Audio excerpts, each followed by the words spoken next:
Most important thing in every state is Caitlin Clark, at least in Midwest states, at least in the great state of Indiana. And this hit me yesterday. Wow. It hit a lot of people yesterday. The head coach of the Indiana Fever, Christine Sides, gone. She gone.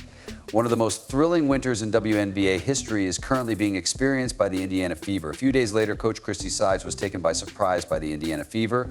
Christy Sides, or maybe more accurately, the former coach, she was unexpectedly fired from her current position. Therefore, it looks like they have already chosen their replacement coach. You'll learn about it by coincidence. After 2 seasons in charge, the organization announced on Sunday that Sides had been removed of her duties.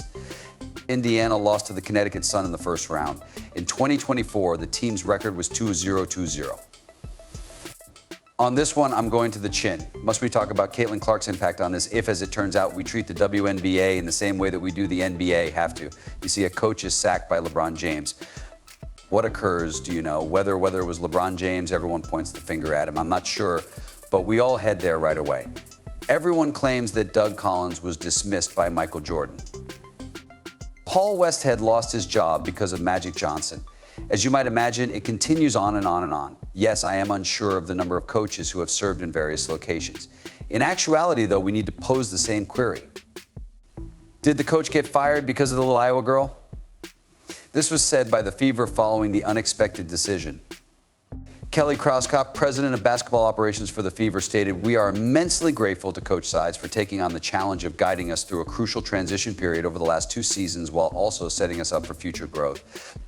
Even though these choices are never simple, it is imperative that we continue to be fearless and tenacious in pursuing our goals, which include realizing our full potential and returning to Indiana with another WNBA championship.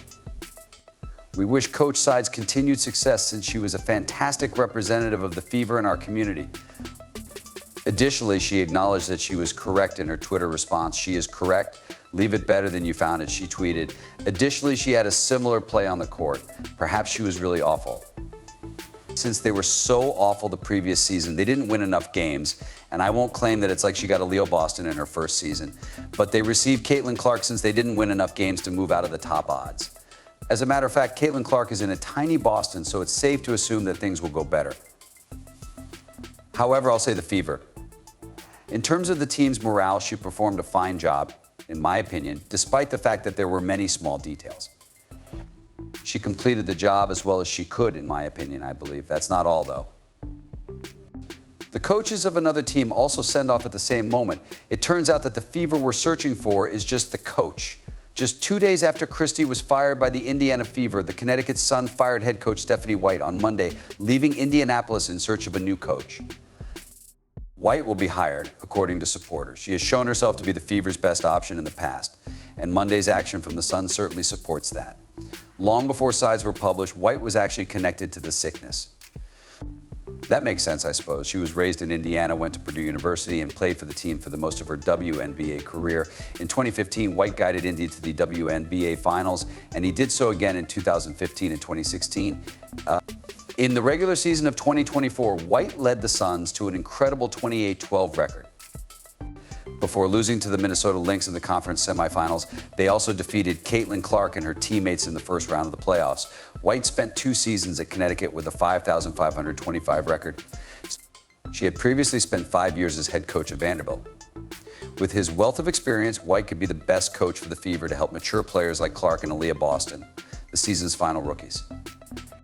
In response to Clark's early struggles in the 24 campaign, White made it clear that she had no concerns about the former Iowa standout's capacity to adjust to the professional level. It seems like guys are relaxing when I look at all these topics that people are discussing with Caitlin Clark. She'll be fine, White assured the audience. Do you mean me? 2 games have already been played. She has gotten better every year as a game student. 2 games or 2 weeks won't be enough time for you to absorb all of the new information that is being presented to you. She will, but it takes time. That is something I am certain of. White seems likely to be the next Fever coach in the near future. Otherwise, there are a few more options. These are the potential new coaches for the Fever. However, as you might understand, I was taken aback by the high level of interest in this position. I have to think about 2 people if I'm feeling well or if I have Indiana fever. Compared to the legendary Kurt Miller, who has coached teams from all over the world, Stephanie White is a player and legend from the wonderful state of Indiana. Just let go in Los Angeles, you're a terrific coach. He has lived in Indiana and briefly served as the head coach of the Hoosiers. The coaching post with the Fever is one of the best in recent memory and will surely be the most desirable job opening in the league this summer. The Fever have a loyal fan base and a solid young core of talented players. After making the All-WNBA first team in just one season, Clark is already a superstar. Their hunt for a coach might go in many different directions, but these are some of the best candidates that could keep the team moving forward. The most obvious contender in this case is Stephanie White, the current coach of the Connecticut Sun. White and Indiana basketball have a lengthy history together. After being selected in Indiana's expansion draft, she played college basketball at Purdue, where she won National Player of the Year and spent 4 seasons with the Fever. She also attended a high school in the state. White has also been with the Fever team for a considerable amount of time. She was a member of the 2012 WNBA championship winning team and served as an assistant with the Fever from 2011 to 2014. The last time Indiana qualified for the playoffs prior to this season, in 2015 and 2016, White was the team's head coach. Under Curt Miller, White has been able to sustain the Suns' success and hone her coaching skills with the team in subsequent years. In 2023, she even won the WNBA Coach of the Year award. White has a 9.256 overall record as a head coach, including a 5.525 record in his final 2 seasons in Connecticut. But as a head coach with the Fever, she also advanced to the WNBA Finals in 2015, where she lost to the Minnesota Lynx in 5 games. With Clark leading the way, it seems like any team can score whenever it wants. The Fever had a fantastic offense in the final stretch of the season.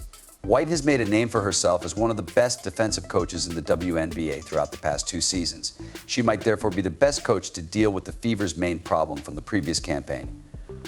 Because of her connections to the state and the organization, as well as her ability to easily adapt to the demands of the team, White ought to be the front runner for the job overall. Curt Miller. Curt Miller, a former coach of the Los Angeles Sparks, might be the person the Fever look to if they want a more seasoned coach. Shortly after the 2024 season ended, Miller and the Sparks called it quits. Despite being mostly marred by injuries and a rebuilding team that wasn't yet prepared to compete, Miller's 2-year career with the Sparks was a failure. What Miller can accomplish with a competitive team and staff is demonstrated by his experience with the Sun. During his 7 seasons with the Sun, he finished 1-4-0-8-6, made multiple deep playoff runs, and advanced the 2022 WNBA Finals. During his tenure, he also led the Sun to several successful defenses, so there's a chance he might adopt a similar mindset in Indiana. Additionally, Miller has ties to Indiana that would persuade him to go back there. From 2012 to 2014, he served as coach of the Indiana University women's basketball team. They did not, however, advance to the NCAA tournament. Miller has won multiple coaching honors in the WNBA. In addition to being named Executive of the Year in 2017, he won the league's Coach of the Year award twice, in 2017 and 2021. As the team continues to assemble a core around Clark and Aaliyah Boston, that experience can help the Fever with player personnel. After leaving Los Angeles, it's unclear if Miller intends to start coaching again right away. However, Cheryl Miller would be the right candidate if the Fever miss out on White and wish to hire a seasoned senior coach with postseason experience to manage a young, gifted team. The Fever might turn to a game legend if they want to surpass the present WNBA coaches. This could be the spot for Cheryl Miller to return to the sidelines. As the WNBA made its debut in 1997, Miller was among the league's initial coaches. From 1997 to 2000, she served as general manager and coach of the Phoenix Mercury for 4 seasons. She most recently served as a lower-level collegiate basketball coach at Cal State Los Angeles from 2016 to 2019 and Langston University from 2014 to 2015. Even though Miller played before there was a WNBA, her accomplishments as a player are essentially unmatched. At USC, she won 2 national titles in 1983 and 1984 and was named the NCAA's NIST Player of the Year 3 times. Despite not being a full-time coach, Miller has some experience working with Clark. Clark led the WNBA team to an unexpected victory over Team USA in the 2024 All-Star Game, where she served as coach. Other than accepting the position as an All-Star coach, clearly different from leading a team full-time, there has been no indication that Miller plans to return to coaching. But if she does choose to come back, the Fever would be a fantastic place for one of the greatest basketball players in history to call home. Who will be the next coach of the Fever? Please share your opinions in the comments section below.